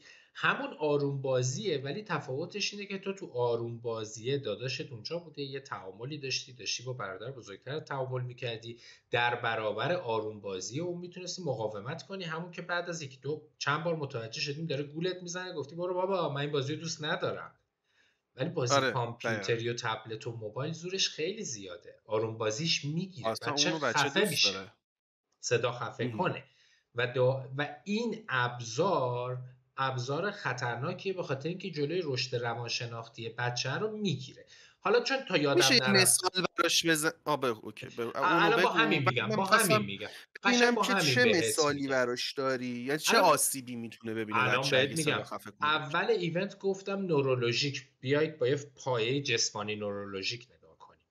بازی کامپیوتری از گوشی گرفته تا پلی استیشن و کامپیوتر یک فرایند نورولوژیک چندبعدیه که نیاز به انرژی، سوخت و توجه و تمرکز بالایی داره. مغز وقتی توی همچین تعامل سنگین مولتی دایمنشنالی درگیر میشه، شروع میکنه چه نوروترانسمیتری رو خیلی مصرف کردن؟ دوپامین. پس وقتی که ما داریم یه میزان زیاد، آره مخصوصا دوپامین، برای چی آدم ها بعد چند ساعت بازی کردن خسته میشن؟ برای چی الان تو دنیای مدرن همه اعتراض دارن نسبت به اینکه ما توجه تمرکزمون اومده پایین، یادمون داره میره، حتی سوشال مدیاها، به خاطر اینکه به هر حال تو دوپامین وقتی مفت، چیپ دوپامین داره مصرف میشه. چیپ اون دوپامین دقیقاً. خطره که تو گفتی جز اینا چیز دیگه ای هست. آره، چیپ دوپامین است خطرش که پنهانه. یعنی تو اون دوتا فاکتور تو چیا بود؟ گفتی که آقا ESRB رعایت میشه یا رو هم معتاد نیست. آیا خطر دیگه ای وجود داره؟ آره، ما باید به این آگاه باشیم که وقتی طولانی مدت تو درگیر یک بازی هستی، داری میزان بسیار زیادی از دوپامین مغزت رو مصرف میکنی. امکان نداره یکی اصلا آقا معتاد نیست به یه بازی، ESRB رعایت شده، اون یکی چی بود؟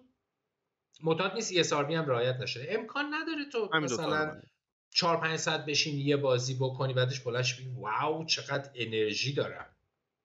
نه اصلا دیگه اصلا اصلا امکان پاره نداره. ای داری که پاره پلنگ زدی، بیل زدی. به خاطر اینکه آره. دوپامین داره مغز میسوزونه، نان استاپ داره مغز دوپامین میسوزونه برای اینکه بتونه فائق بیاد بر اون ابستیکل هایی که با موانعی که توی بازی داره برمیخوره. این هست. یعنی طولانی مدت بازی کردن یا یک بازی سخت رو انجام دادن شدیداً آدم رو خسته میکنه و انتظار میره که ما به عنوان یک موجود زندگی که در دنیای واقعی هم زندگی میکنیم، بخشی از این خسته شدنه در زندگی واقعیمون اتفاق بیفته، نه پشت کامپیوتر، نه پشت کنسول، در تعاملات خب اجتماعیمون این اتفاق مثلا همون ادیکشنه نمیشه؟ یعنی این میشه نمیشه دیگه. همون رفتار ببین ادیکتیو؟ فرایندشه دیگه. میدونی چیز دیگه، واژه‌ای میگفتیم این رو اون تاثیر میذاره، این رو این تاثیر میذاره، ببین یعنی من احساس میکنم که سایکله. تو یعنی اومدی گفتی خیلی خوب مثلا طرفم معتاد گیم نیست یا مثلا وابستگی رفتاری به گیم نداره، ولی این چیزی که میگی در طولانی مدت به اون می انجامه، یعنی بدون همون میشه، شک. یعنی این میشه باز میره به سمت یعنی تو اومدی چند قدم عقب‌ترش رو گفتی برای اینکه ملت بفهم اوکی این رفتار میتونه طولانی مدت آسیبزا بشه و برسه به همون رد فلگی که تو همه جا میگن آره، آقا این گیم رد بده، فلگه اعتیاد چیه؟ گیم بده. رد فلگه چیه؟ همون تعریف وابستگی یا همینجوری تحت لفظی بگیم اعتیاد. اعتیاد یعنی چی؟ یعنی یه چیزی وجود داره، تو نمیتونی نسبت به اون وسوسات رو بگیری، وقتی که نباشه حالت بده و وقتی که هست آنچنان دیگه حالتو خوب نمیکنه و این سبب دیسفانکشنالیتی، عدم کارآمدی در جنبه‌های مختلف زندگی تو شده. روابط اجتماعی تو تحت شعاع قرار داده، شغل تو تحت شعاع قرار داده، زندگیت رو تحت شعاع قرار داده، تحصیلت رو تحت شعاع قرار داده. این میشه اعتیاد. دقیقا. خب توی این پروسه‌ای که الان به من گفتی مثلا یه بچه هستش که نیاز داره به ورجه ورجه کردن و چون والدین نمیخوان بچه سر صدا کنه، حوصله ندارن باش بازی کنن، اون بازی صدا خفه کنه رو بهش میدن. میتونی به من بگی که توی این فرایند رشد به عنوان مثال این بعداً چه مشکلایی میتونه بخوره اون بچه وقتی توی کودکی این شکلی بزرگ شده، پدر مادرش از بازی به عنوان صدا خفه کن استفاده کردن؟ مثلا کجاها میتونه به مشکل بخوره؟ مهارت‌های اجتماعی شدیداً تحت شعاع قرار میگیره. عموم این مثلا آدم‌ها مهارت‌های اجتماعی لازم برای حضور حتی تو جوامع مجازی یا واقعی رو به درستی ندارن. مضطربن، دیدیم دور و برمون. مثلا نمیدون از خودشون نمیتونن دفاع کنن توی یه بحثی، مثال یا میزنم درست ممکنه دفاع نتونن، ضعیف‌تر نمی‌کنن باشه. یا درست آره دفاع یعنی نمی‌کنن. میدونی مثلا مهارت‌های اجتماعیشو ببین، اصلا خیلی تقریبا واضحه فرایندش. مهارت‌های اجتماعیشو آسیب می‌بینه. یحتمل چنین بچه‌ای که تو داری مثال میزنی، سن کودکی تا نوجوانی تا ابتدای جوانی سن تحصیله. یعنی هر کی بیاد به من بگه این باید چی کار کنه، میگم ببین دنیا الان استراکچرش اینجوریه، اینم باید مثل بقیه تحصیلشو بکنه.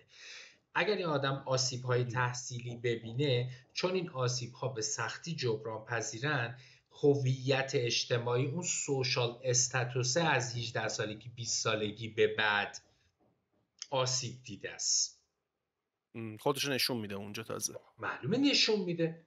مثل اینه که تو مثلا بری توی کامیونیتی ببینی همه دانشجوی مهندسی و کامپیوتر و روانشناسی و هنر و نقاشی و موسیقی هم. تو چی کار میکنی؟ هیچ، من دیپلم هم نگرفتم.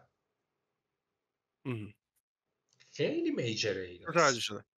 خیلی میجره. یا مثلا میگم اون تایمی که ببین یا مثلا بذار من یه مثال بزنم ببین چقدر درسته. حالا تو که یه ذره چیز تری، مثلا بچه اون تایمی که ورج و ووجه میکنه یه خواسته هایی داره، مثلا باید درگیر بشه با پدر مادر، مثلا پدر مادر بگه آقا این کارو بکن، این کارو نکن، مثلا اینو نشکن، اینو فلان کن، بیسار کن، اونو اسکیپ میکنن پدر مادر، میذارنش پای گیم.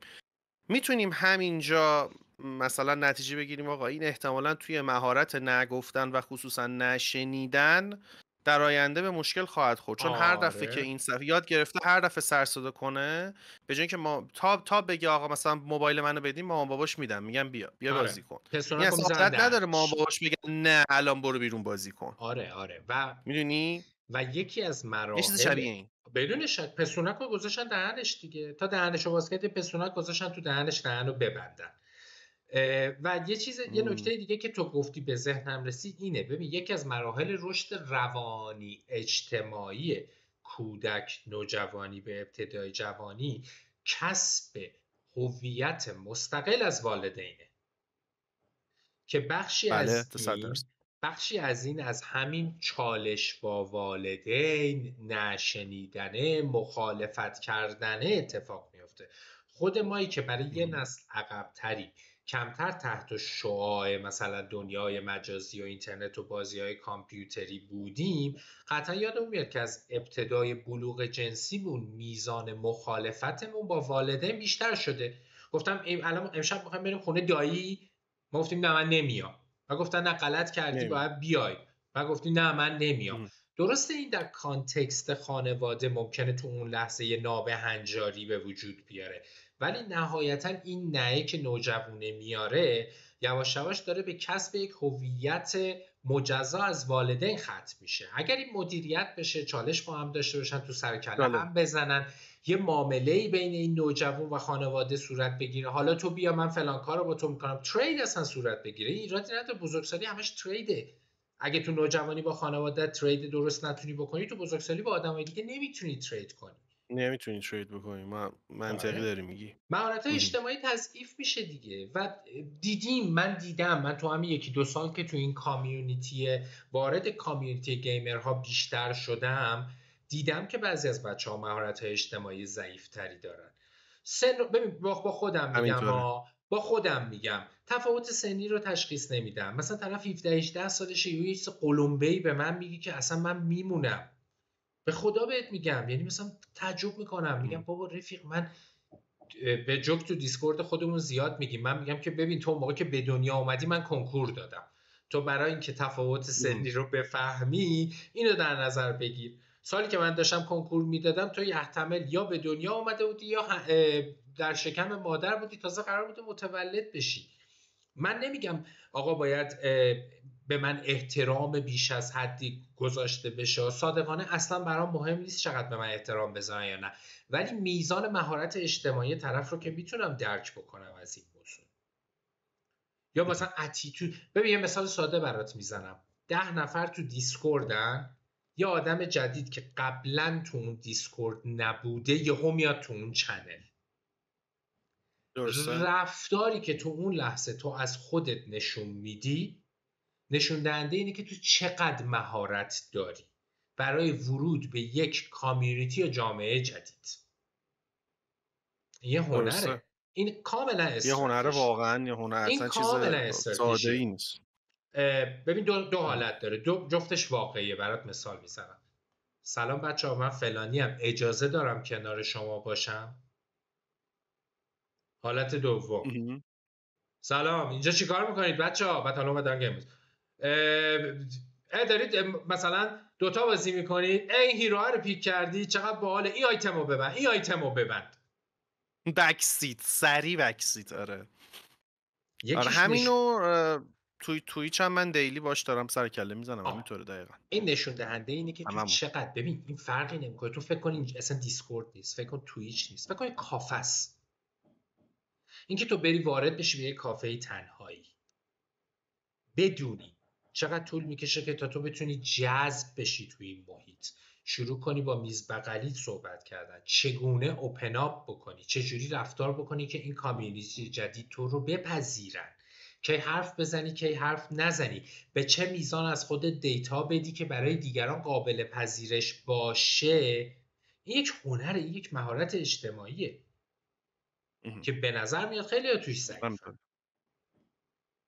و من چون خودم تو این 1-2 سال تجربهش کردم، به نظرم یه چیزی که لازم نیست آدما حتما گیم بازی کنی. آره یعنی آره اینو نه میتونی از لازم بیرون نیست. رفتن، از کافه رفتن، از دانشگاه رفتن، از مدرسه رفتن، از اینا یاد بگیری که اگر اون زمان اون کارا رو نکرده باشی احتمالا تو این چیزا اون وقت ضعیفی دیگه. آره یعنی آره آره فقط گیم زده باشی اون موقع تو این چیزای حتی گیم هم ضعیفی. آره آره در واقع میدونی اونجوری چجوریه، از سمت والدین میشه صدا خفه کنه، از دید خودمون به اون فرد نگاه کنیم، در گذر زمان تبدیل میشه به بازی، به مسابقه فرار، و اون دیگه بله میشه بله. ابزاری برای تو که دائما از طریق اون، از همه چیز، از اون چیزهایی که مهارت درش نداری فرار بکنی. اونجاست که شدیداً خطرناک میشه، باعث افت تحصیلی میشه، باعث افت روابط اجتماعی میشه، باعث افت تو تعاملات اجتماعی میشه، نهایتا باعث افت تو مهارت‌های شغلیت میشه. همینطوره، دقیقا همینطوره. و واقعا جبرانش بعد 30 سالگی بسیار سخت.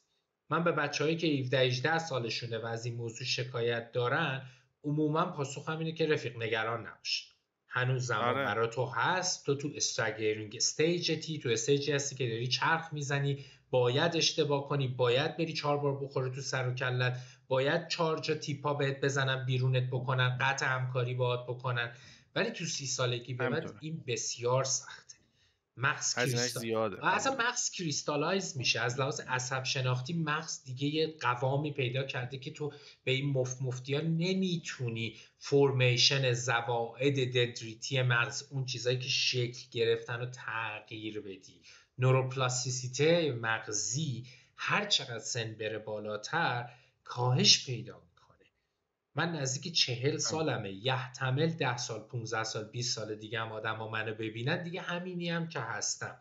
فانکشنم کاهش پیدا میکنه، توانایی جسمانی 20 سال آینده کمتر از الان میشه، ولی مدلی که هستم همینی که هستم. ولی یه آدم 17-18 ساله 20 ساله تا سن من تا سن تو خیلی میتونه هنوز مهارت کسب کنه، خیلی میتونه یه مثلا سری میتونه چیزایی بشکنه از نو بسازه خیلی چیزا رو. آره هنوز مغز تا 24-5 سالگی هنوز رشد میکنه. درسته سایزی بله. رشد نمیکنه، سایزی رشد میکرد دیگه از گوش و جمجمه و دماغ مغز باعث میزد بیرون، ولی به صورت استراکچری رشد میکنه. نرم افزاری توی اون میزان زوائد دندریتی سیناپس ها رشد میکنه و این فرصت رو باید بله. بهش بدیم که رشد بکنه. مهم. بچه ها چی میگن؟ خب بچه ها میگن کاش اینا رو ما باید توی مدرسه یاد میگرفتیم. درستم میگه واقعا. مدرسه حالا باز خدا رو شکر کنید که حالا اونایی که مدرسه میرین و توییچ میاین یه 4 تا محتوای این شکلی هم ما سعی میکنیم که توی توییچ بذاریم. من همیشه میگم از بین شاید 50-60 تا پلیلیستی که من توی این چند وقت، شاید بیشتر، نمیدونم 50 تا 60 تا 100 تا پلیلیستی که من توی یوتیوب دارم از موضوعات مختلفی که کار کردم، این یکی از کارهاییه که شاید اصلا از نظر تعداد مخاطب از بقیه کمتر باشه ولی برای من این از همش ارزشمندتره، چون احساس میکنم که مستقیما تاثیرگذاری مستقیم و خیلی زیادی داره روی مخاطبایی که آمادن برای شنیدن این مطالب و چیزایی که میگم شاید من اگه خودم زودتر میشنه هممون اگر زودتر این اطلاعاتو داشتیم شاید مسیرمون تا اینجا خیلی هموارتر بود. خیلی خوشحالم که حالا شما خدا رو شکر کنید که دارید دسترسی دارید به توییچ و میایید. خیلی از همکلاسی‌های شما اصلا نمیدونن توییچ چیه متاسفانه به خاطر حالا ببین من داستانای همیشه احساس فیلترینگ و میکنم اینا.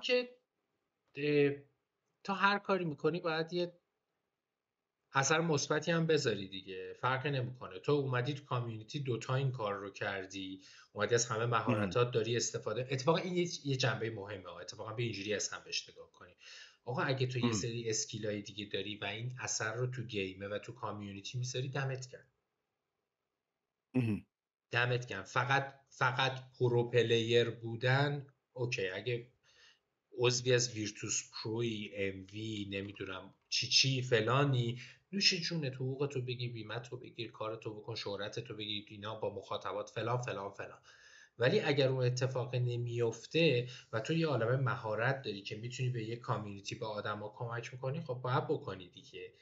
یه چیزی یادم قبوله. افتاد چون اواخر ایونتمون هست، دوست دارم اینو بگم، این به کودکی ربطی نداره ولی تو بزرگسالی بسیار مهمه، مخصوصا برای ماهایی که بازی‌های کامپتیتیو میکنیم.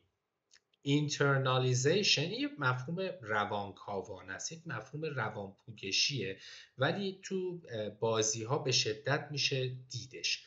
اینترنالیزیشن versus externalization یعنی چی؟ یعنی اگه تو داری با یه گروهی بازی میکنی و دارید میبرید یا میبازید، از دیدگاه شناختی هم بگم بهش میگن اسناد، اتریبیوشن، ولی من دوست دارم روانکاوانه، روانپویشی بگم. اگر باختی، نمیدونم دوتا هم تبه یا نه، تب گرفتی و دیدی باختید، گفتی تیم باخت، نه اینکه برگردی بگی استاتاتون رو نگاه کنید، همه رو شستی گذاشتی کنار، من همه این بازی رو کری کردم، همتون داغون بودید، اینا این مهارت ضعیفه. اگه بردی گفتی تیم برد، آره اینم یه درسته. مهارت روانشناختیه و اینم خداییش سخته، خداییش آره خیلی سخته، سخته. خیلی سخته. قبوله. ببین یه استثناءاتی وجود داره قطعاً تو همه فعالیت‌های اجتماعی که حالا تو زندگی واقعی هنوز تبی نیومده، احتمالاً تا 10 سال 20 سال آینده یه دکمه‌ای میزنیم اینجوری یه چیزی جلو واز بشه، استات همه رو ببینیم، ولی تو بازی استات مشخصه. یه موقع به نظر من یه استثناءات 10% 5% وجود داره که بالاتفاق همه معتقدن فلانی بازی رو کری کرد برد، آقا فلانی دمت گرم، بله. مرسی بچه‌ها، همه هم بهش میگن دمت گرم و اینا.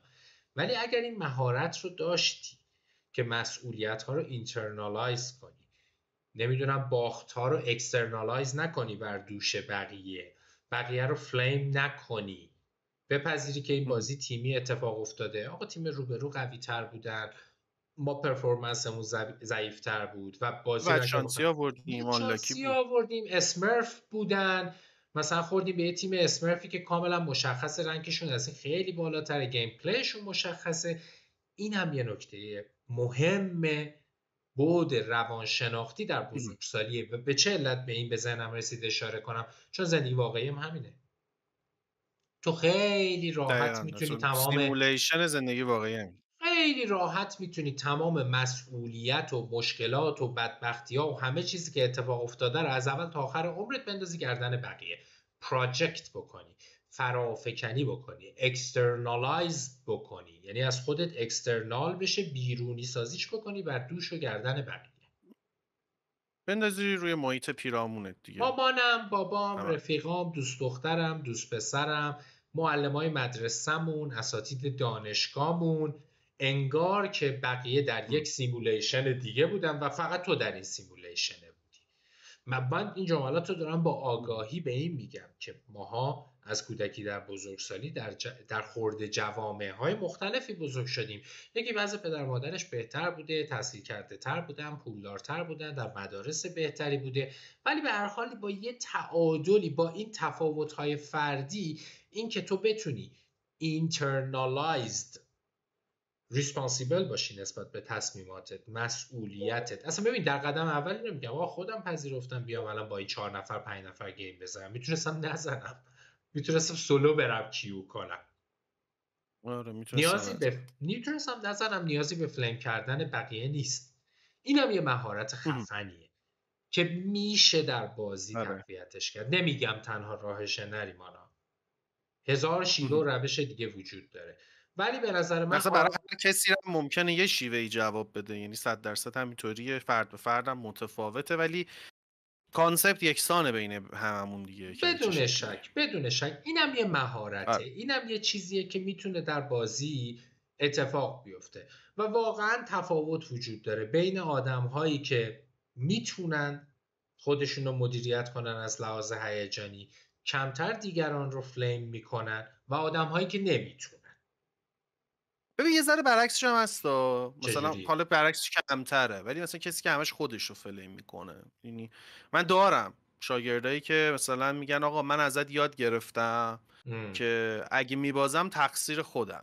میگم بابا من یزید من کی اینو یاد دادم؟ من گفتم تقصیر اونا فقط نیست، نگفتم تقصیر توه. اصلا کی گفتم دنبال مقصر بگردی؟ اصلا چه کمکی میکنه؟ یعنی من ببین اینم داشتم آره ببین این که بهت آدما بگم. به نظر من این آدما باید یه چیزی یاد بگیرن به نام آمار در حد میانگین میانه مد، برن تو استاتوس ساماری ریاضی کرکترشون آره فهمیدم. وین ریتشون رو ببینن. وین ریت رو ببینن میفهمم. تو ما اگه بالای کلا پروژه 55 کردن آره درصد نه وین همش ریت داری مستقیمه. خدایی تو هر بازی، تو بازی آنلاین غیر از اینه. یعنی اگه دیگه 57 درصد 60 درصد وین ریت داری یعنی لدر کامپتیتیو اون بازی رو داری میری بالا. پرو پلیرای بازیایی که من کردم هیچ کدوم بالای 60 درصد وین ریت ندارن. تک و توک آدمایی رو پیدا میکنی که با یک کاراکتر خاص وین ریت بالاتر از این دارن. اوورال در کل 52 3 مثلا 52 درصد. آره تو داری دوتایی میگی دیگه. بازیایی که من میکنم چون کامیونیتیاش کامپکت تره یه ذره وین ریت بالاتر میره اوورال تا نزدیک 60. 60 خیلی زیاده تو دوتا دیگه. آره تو یولا باید باشه یارو 60 باشه. ترسناکه دیگه تو دوتا یارو ترسناکه، یعنی آخه میبینی چون تو دوتا شاد مثلا طرف 20,000 تا مچ داره، مثلا 20,000 تا مچ آره مثلا 20,000 ساعت گیم تایم